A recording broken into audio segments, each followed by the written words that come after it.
Hello, I'm here at the Mundelein Reclamation Center, otherwise known as the Water Treatment Center or the sewer plant. It's located in Libertyville, south of Gulf, north of 60, on Milwaukee, right near the railroad tracks and the Acura dealer. That's where the entrance is.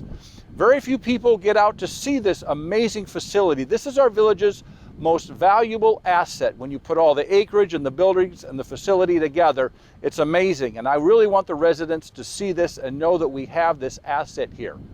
I'm here with Paul Cacioppo, our utilities superintendent. He's going to give us a tour of this place. Paul? I'm Paul Cacioppo. Like the mayor said, I'm the utilities superintendent. I've been here for 27 years. I started out here as a summer kid and worked my way through, and I really enjoy working here. So I'm happy to show off this plant because not a whole lot of people get to see it. So this is the Influent Chamber. This is where all the sewage comes in from Mundelein. It's coming from roughly about a mile away. It takes roughly about 2 hours, 3 hours for the flow to get from Mundelein to here. And we treat roughly about 2.5 million gallons a day. Again, we can go from 2.5 million gallons a day to about 30 million gallons a day, which happens occasionally. Wow. Not very often, but it does happen. And our plant is able to handle that just fine. Again, our design capacity is 4.95, and we're way below that. So we're 4.95 million gallons correct a day. That's now, correct. All of this comes to Mundelein through gravity. Is that right? So we have a few lift stations in town, and all of it flows just from gravity to get here. Is that right? That's correct. And we're very fortunate with Mundelein to have that.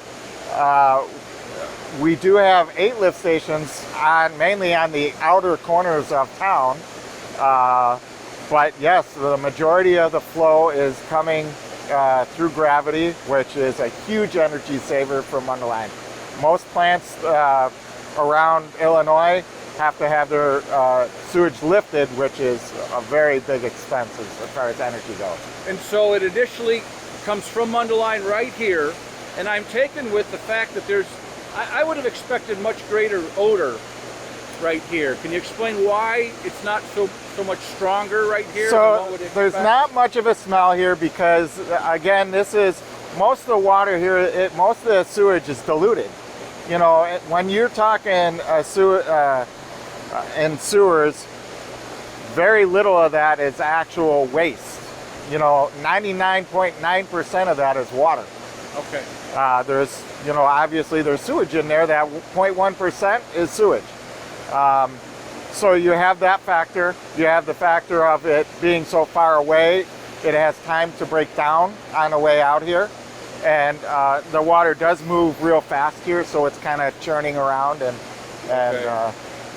so, like, toilet paper is completely dissipated by the time it gets here? Because when you look at what's coming in, it looks like it's murky water. Right. That's it. It's pretty much all broke down by the time it gets here. We do, we find some plastics and we find some bigger items that do not break down naturally. And that's where some of our other processes, our next process that we'll tour, does. So yeah, it's very broken down by the time it gets here. It's wonderful. Yep. Well, on to the next segment here. Okay. Right? Okay. Yep. Thank you. Fine screens. So this is our fine screen building. In this building, we screen everything out that's roughly 3/8 of an inch or bigger out of the water. That kind of includes any kind of plastic, wet wipes, which is a huge thing that we have to take out of the water. It causes blockages in our pumps. A lot of people think that disposable wipes are okay to flush down a toilet. A lot of packaging says that also, but it is not. Okay, what happens is the wet wipes do not break down in the sewers like they're advertised, and they either can clog sewers, they can clog pumps, and they cost thousands of dollars for us to remove here at the plant to take to a landfill. It's been a really big problem in the last few years with pumps constantly plugging, and sanitary sewer overflows because of that. So bottom line is, don't flush disposable wipes down the toilet. That is correct. Very good. Please don't. Some crazy things that we found in here is actually we found money. We found $100 bills here before. This is one of our few mechanical processes that we have throughout the plant.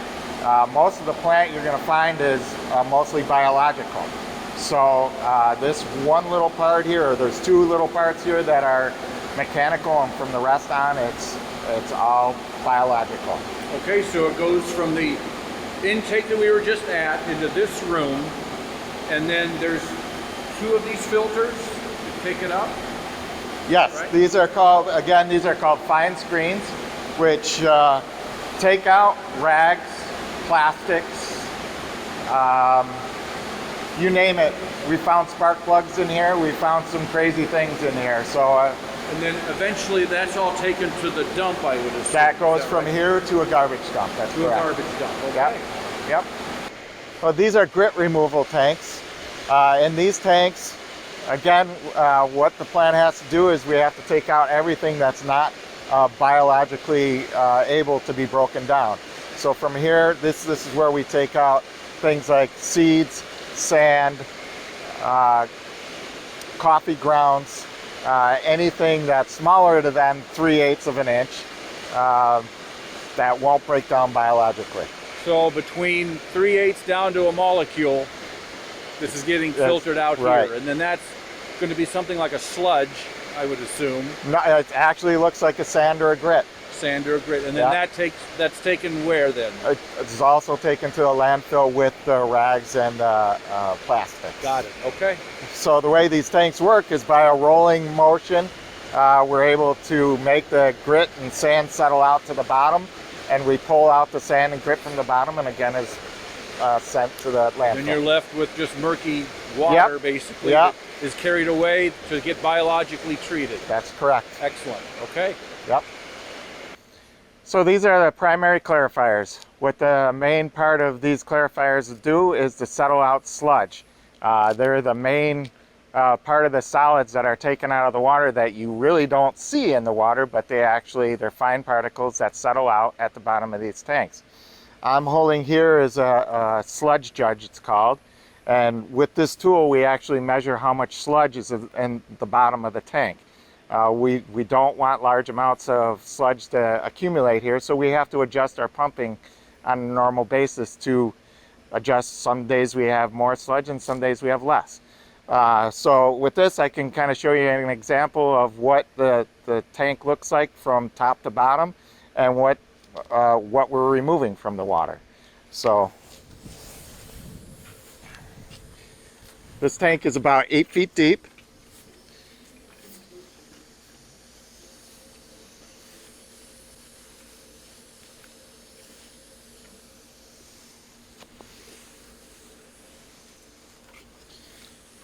And you can see there's less than a foot of sludge in the tank, and we're removing that bottom portion there where it's dark is what we're removing from the water. And from there it's treated biologically, anaerobically it's called.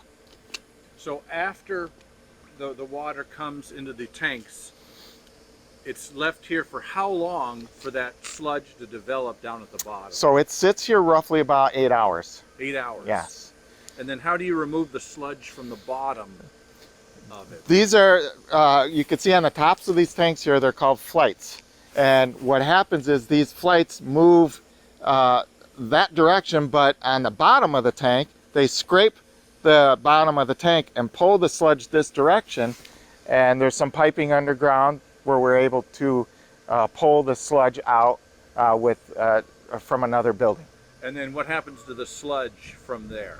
That is then treated in, it's called an anaerobic digester, and it's kept at about roughly 95 degrees so during this process it creates methane, and we use that methane to actually heat the process to 95 degrees to keep the bugs happy. So Okay. it's a kind of a self-sustaining process, actually. And does the sludge eventually just dissipate and go away, or does it hauled away? The sludge is actually, now if you were to, what a treatment plant does, if you were to look at something in a microscope, our main process is to take, if you're to look in a microscope, take a piece of sludge that's this big and break it down to something really small. The smaller that sludge is, the more compact it becomes. So it becomes compact, and also pathogens are taken out of the water. So it doesn't dissipate, but it does get broke down.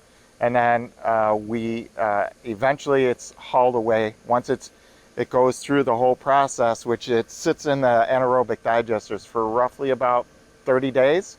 And from there, it's dried and then sent to a farm to be used as a crop fertilizer. Excellent. Okay, so the sludge goes one place for its own treatment, and the water continues elsewhere, which Yeah. we're going to go to. I tell my guys the two most important things we do here is get rid of sludge and make nice clean water. There you go. So these are our aeration tanks. The process that takes place here is called activated sludge. And what happens here is you look at the water and it looks kind of brown. Well, that brown is probably not what you would think it is. It's actual bugs in the water that are breaking down the solids coming from the primary tanks. The water sits in here for roughly about 14 to 16 hours at a time. And as we aerate it to feed the bugs, make them happy, and that's pretty much it that happens here. Yeah, there's a lot of bubbles coming up here, and I got to imagine the power required is substantial to Yeah, power so all this. yes, which years past we used to spend a considerable amount of money and energy. And about 7-8 years ago, we just did a project where we got a new piece of equipment which reduced our energy usage by about a third. I remember that. And it's very obvious when you see this up close. There's a lot. I mean, would you even know how many aeration machines are down there doing this? 'Cause there's a lot of bubbles here. So it's just one blower, it's called, that blows all the air in here, and it's called a turbo blower. It basically works like a jet engine. So it blows a huge amount of air through a small pipe, and it's dissipated throughout the tanks. And this gets the bugs eating the other Yeah. bad stuff. Correct. And so there's probably about 50, they're called diffusers at the bottom of these tanks. These tanks are roughly about 25 feet deep.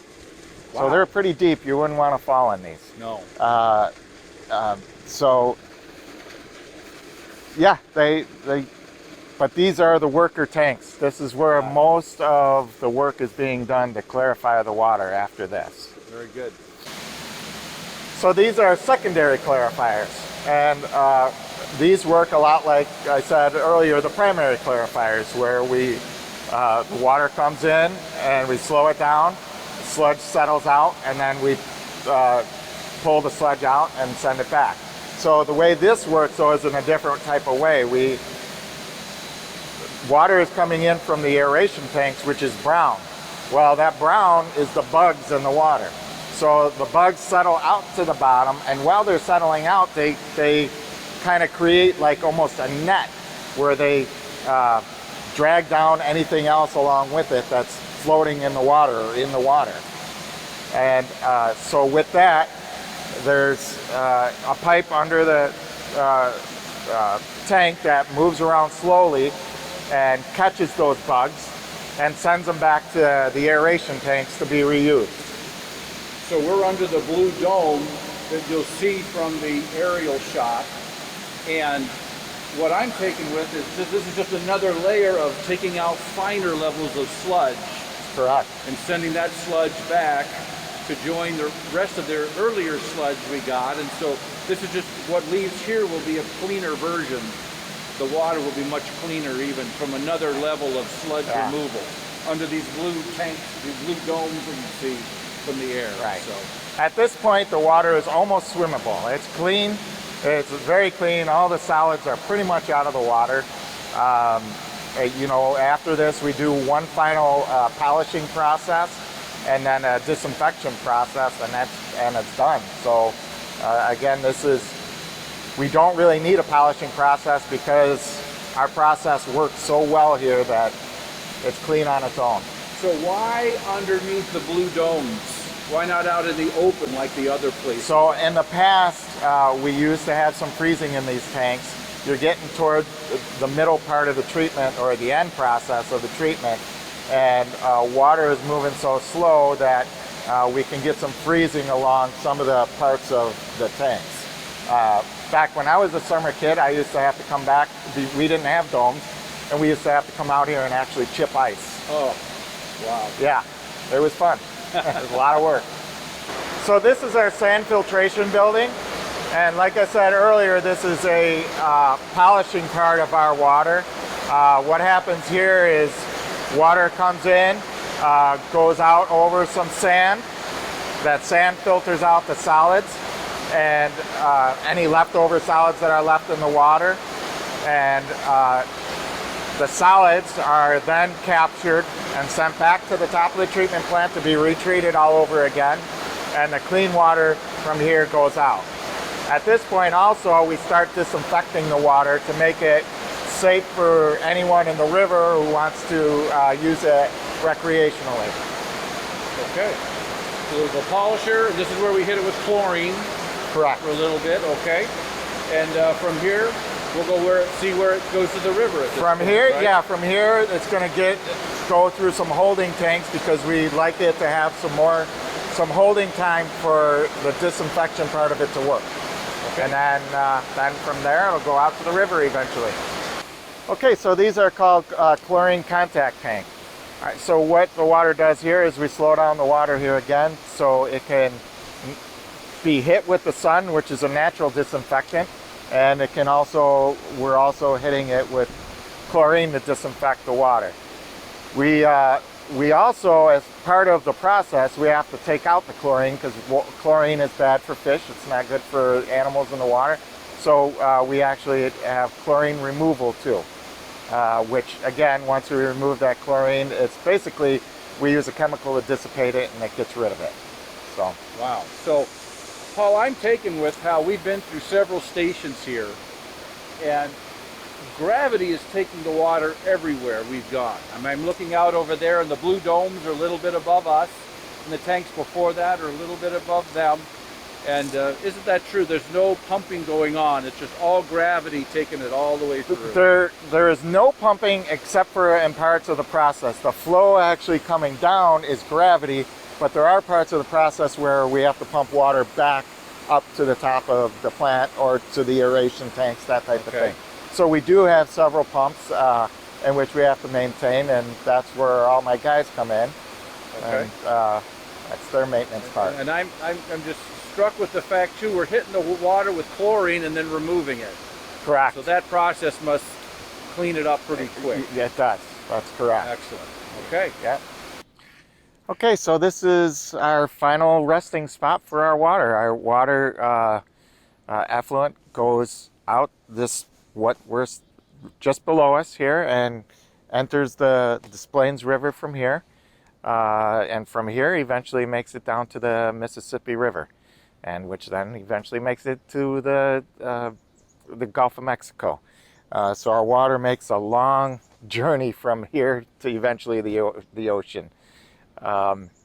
There's a lot of different things that we're doing to hopefully make the river a better place and to make the rest of our environment a better place. So I'd feel lucky to be able to do my part.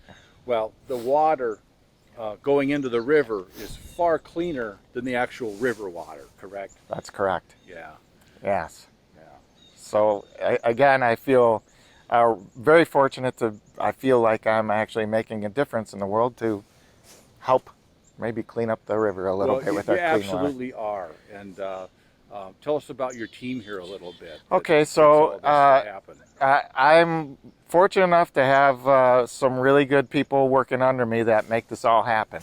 I have 2 technicians that work out here, along with an assistant operator and a lab tech.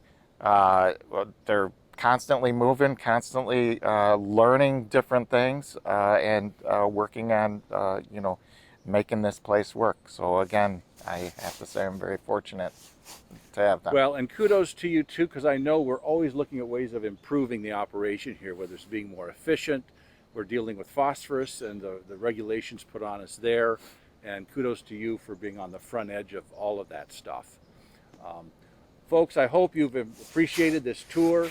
Our utility superintendent, Paul Cacioppo, great job, Paul. Thank you so much. And hope this has been beneficial for all our residents to see such a valuable asset that the village has. Thanks so much for joining us. Thank you.